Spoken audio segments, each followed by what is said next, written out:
What's up, everybody? Welcome to Moneyline Media. I hope you guys are having an absolutely marvelous Monday. I'd like to wish everybody a happy Martin Luther King Jr. Day. Deirdre, we are excited. We have a great guest joining us. We have Great guest. offensive lineman from Memphis, now has been transferred to TCU. Obinna is joining us. He is a monster, 6'8", 315 pounds. He's joining us right now. TCU got a stud. So can't wait to see. Hello. Hey, how you doing? I'm good. There we go. How you doing? I'm alive. All right, good. Thank you for joining us. You're welcome. Yes, thanks for coming on, Obinna. So can you just give us a little background on how you ended up playing at Memphis and how you came about transferring to TCU? Well, I did high school. I did junior and senior. My junior and senior in America, and Memphis recruited me. And I came about playing in Memphis because I had a great relationship with the coach, Coach Silverfield. Now the head coach, who was the offensive line coach then. And so for me at that time, I just needed. I felt who I can trust was more valuable to me than anything else anybody can offer me. And at that point, he proved to be a very trustworthy person, a very sincere person. Somebody who I obviously, even though I left Memphis, still have a great relationship with. You know, and so what drove me to Memphis was really relationship. Obviously, I had a lot of big time offers from Alabama, LSU, most of the big schools in the country, but I felt like I found something special in my relationship with Silverfield. As an excellent teacher, coach, and just an incredible person to know. You know what I'm saying? And he's taught me a lot of things over the years, and so that's really what drove me to Memphis. So you immigrated from Nigeria to the United States, and when did you start playing football? 2015, I think 2015, 2016. I played. 2015, I played junior varsity, and 2016, I kind of played. 2016, I played varsity, and that's basically it. So yeah, I started playing football 2015. Well, you could say it's 16 because that's my first varsity year. I have to ask you a question. How big were you then, and did someone have to convince you to play football as your first time?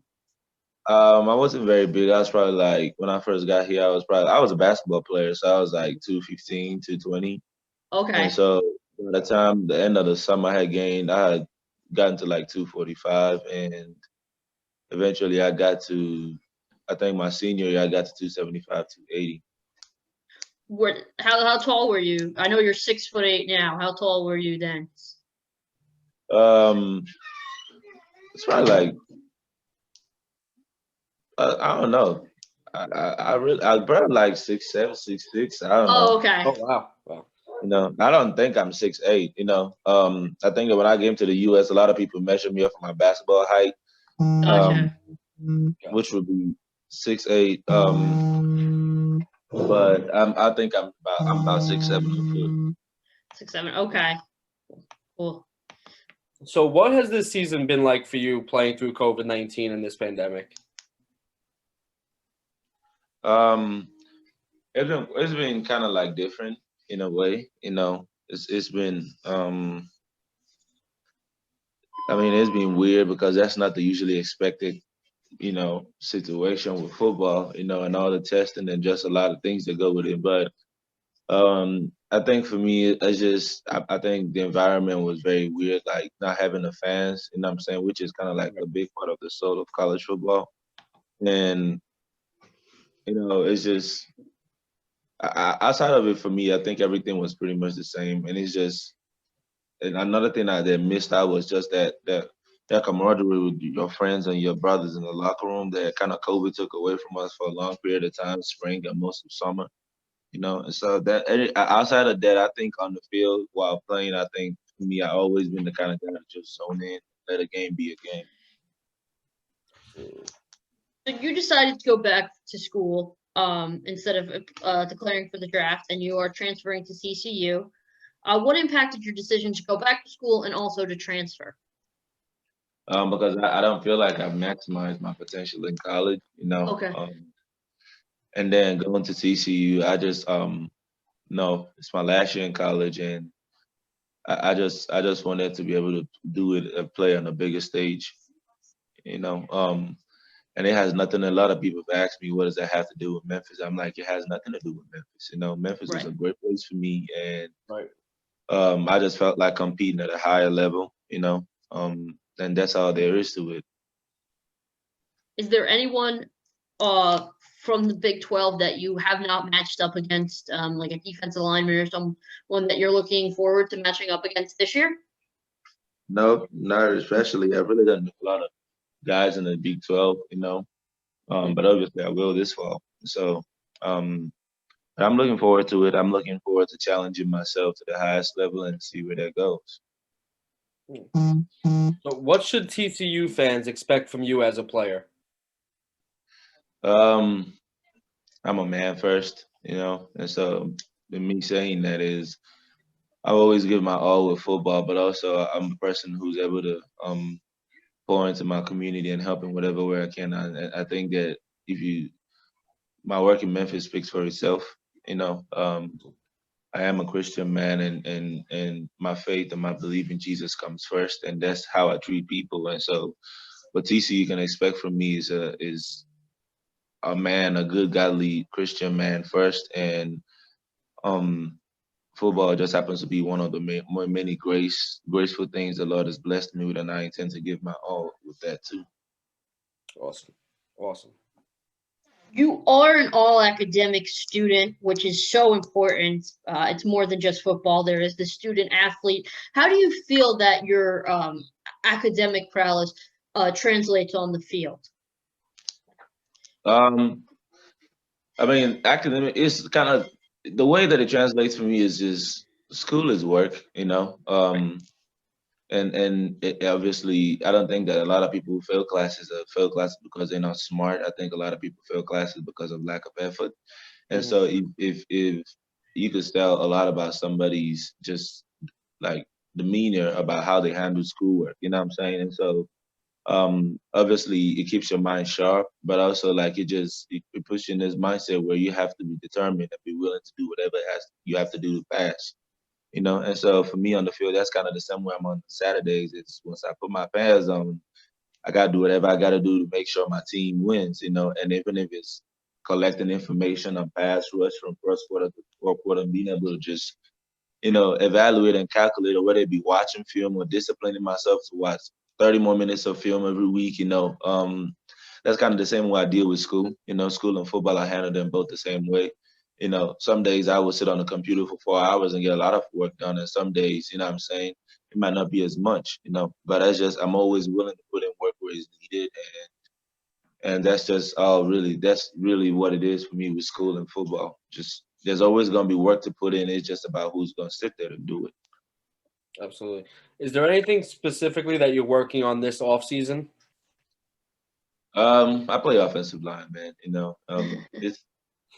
It's just there's always work to do, and it's just the crazy thing about offensive line is the older you get, the better you are, which is kind of like the only position, maybe a little bit of quarterback, but like it's probably the only position in football where the older you are, the better you are. Your real value comes as you get older.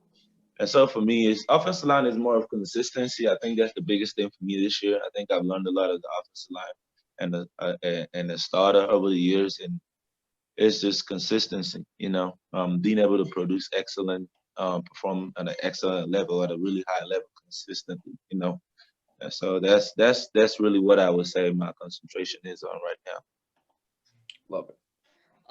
The American Conference this year was known for great defenses like Tulsa, Cincinnati. How did you continue to play at such a high level versus those guys who also competed at a high level? I know Cincinnati's defense and Tulsa's defense were, I believe, in the top 25 defenses, but you did a very good job against them. How did you continue that high level versus such good players? You give me a lot of credit for Cincinnati. I thought that was my worst game of the season. But Obviously, I played him twice last year, and I thought I had a good game against the both times. But it's preparation. That's how you go about everything in life, not just football. The thing with me in football is I try not to separate football from life. Right. I try to the same way I have short memory from one play to another. I try to have short memories about how life goes, how I go with my life every day, and so I prepare myself. I watch a lot of films, and that puts me in an honestly good position. Um, so yeah, can y'all give me a second, please? Oh, of course. So yeah, it's really just preparation. And it's just you study your the guy across the field from you, study defense, watch film, put in a great week of preparation on the football field. Stay healthy. You know what I'm saying? Learn and master your body. So that's basically what I do every week. And Tulsa and Cincinnati was no different. We didn't play Tulsa this year, but it wasn't really any different. With Right. Cincinnati, that's how I go. I go about it every week the same way. Yeah. Do you have a favorite college game that you've played in so far? Yeah, my favorite college game I've played so far is the American Championship game because that's simply because it's a championship game and we won it, and that's what you do. This thing you do play football for championships. Absolutely. We if we won the Cotton Bowl, then Cotton Bowl would definitely be my favorite. You know what I'm saying? Because it's a New Year's Six Bowl. But obviously, I do this for championships, and the championships I win championships are always going to be top priority for me. So that's my definition of success in football is championships, and so my favorite game in college is American Athletic Championship. Love it. Absolutely. You got to block for two of probably the best players to ever come out of Memphis in Brady White and Kenneth Gainwell. What I know they both declared for the draft. I'm going to ask you to talk up your teammates a little bit here. What is an NFL team getting when they draft either of those two amazing players? Well, with Brady White, you're getting a field general. Yeah. You're getting a very cerebral player, a player who's able to diagnose defenses. It's kind of crazy. I see it firsthand. Like I'm sitting there, and sometimes I'm like, it's 12 seconds on the clock. I'm like, this run play is not gonna work, and he's literally last minute like checks it in 2 seconds, and I'm like, boom, there we go. You know what I'm saying? And he just to know that he sees everything, and even sometimes sees what you don't see. I don't know that I've ever seen a check down that's supposed to happen that he hasn't made. And even the ones that I think he doesn't make, he usually comes down. And the crazy thing about him, he sits right next to the offensive line. That's where he sits every Saturday. It's like this the offensive line, he sits right next to us. And so when he comes out on the sideline, he'll tell you exactly. I know you guys are expecting this check down. This is why I didn't do it. And that's just a whole different level. It's great communication. Right. He communicates. He's a leader. He has this Zen thing about him. Like he never just trips about anything, And so it's just great communicator, very, very smart, very accurate, and it's just I don't know what else you can ask of a quarterback, With Kenny Gainwell, it's just a very it's weird to talk about Kenny without watching film and to see the things that he can do. The way that he can make people miss his balance, his stability. I mean, his fast, his strong. That's obviously seen, but his decision making, his vision, and his understanding of where the offensive line is going, and his understanding of if I have to take one-on-ones, this has to be my first one-on-one. That has to be my second one-on-one, and just to be able to understand that, and he's being able to react. It's ridiculous. So we play this game with all of our guests, and we're excited to play it with you. It's called Rapid Fire. It is a little bit confusing in the name because you don't have to spit it out super quickly. They're just fun questions, some football related, some not, just to have a good time at the end of our interviews. So I'll start off first. What was your favorite jersey that you've got to wear your whole career, high school, college, or the TCU jersey that you're about to wear? My favorite jersey is It's probably my Memphis jersey. Okay. It's probably Memphis jersey in particular. The white and blue ones we wear this year with the kind of like the silver lining, the Mhm. numbers are in the silver. That's probably my favorite jersey ever. Oh, awesome. Do you have a favorite home cooked meal? I'm African, so my favorite home cooked meal is African, which y'all probably don't know what it is. But it's right now in America it's a soup called egusi, and Okay. yeah. Okay. All right. I asked about your favorite jersey. Memphis also has a lot of cool helmets. What was your favorite helmet to wear? Mm. That's right. It's really hard because literally every minute. Um, I guess I'll go with the blue and silver. Blue and silver. Okay. Yeah, that's probably my favorite. Awesome. Favorite city that you've traveled to for football? It's always New Orleans. The food is great, and I'm a Yep, food guy.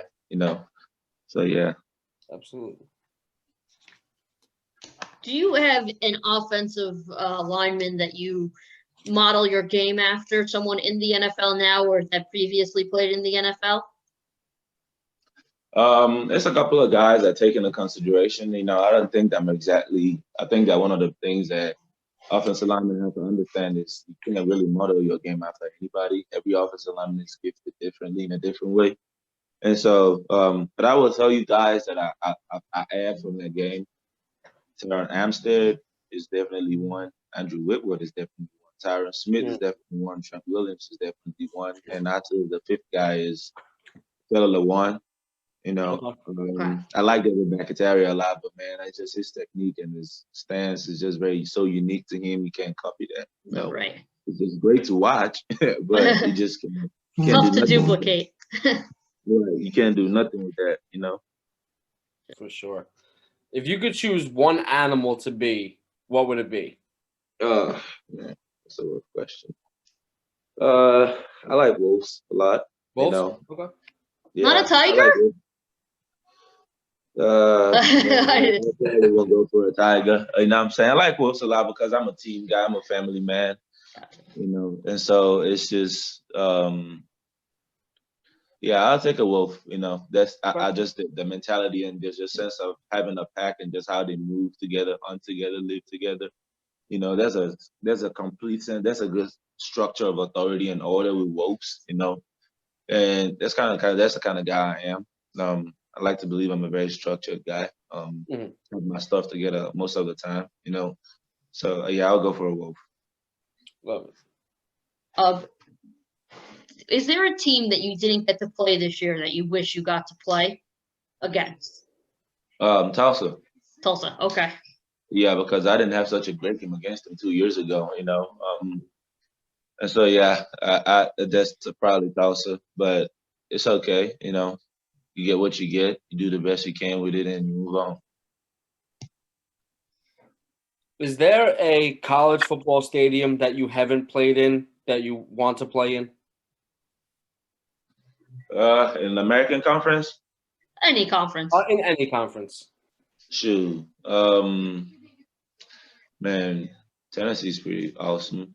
LSU's pretty awesome. I would say those are my two favorite stadiums, and just having visited those places in high school, I would say those places are just ridiculously electric.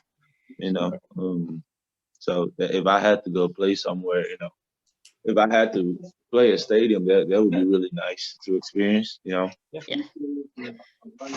If you could go back in time, not change anything, but give advice to your younger self, what advice would it be?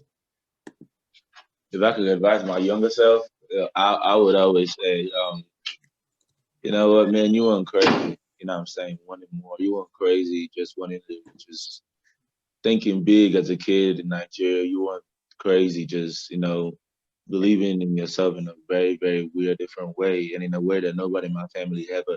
Like just thinking about achieving things nobody in my family has ever done with an athletic career. And I will go back to my younger self and out, man. You know what? Whatever hard work you're doing now, just triple it. And if you triple it, then obviously your future will be triple. But I would definitely I would definitely encourage my younger self and just tell them, just you're on the right path, but just more discipline, work harder, just do everything better, but definitely on the right path. I feel like that's a great way to end our interview. Thank you so much for coming on. We can't wait to have you back on after your first season with TCU and pre-draft next year. Thank you so much, man. Thank you, man. Appreciate it. Thank you, buddy. Stay safe and stay well. You too. Thank you. All right. That was Obinna Azie, the starting left tackle. Yes. For now will be the TCU Horned Frogs. Yeah, he's now. I'm glad he didn't say his favorite animal was a horned frog because I don't even know what a horned frog is. Well, I was surprised. Like I was teasing him with the tiger thing, you know, because or Bearcat. Like I teased. Who did I tease? The guy from Tulsa saying Bearcats. Yeah, Gerard. But listen, great guy. Can't wait to see what he does. He's moved from my podcast to your podcast with the Group of Five to the Power Five. Yes, he has. I was like, what are you talking about? Definitely keep your eye out for him in TCU games. I shall. Also, awesome interview, and we'll be back.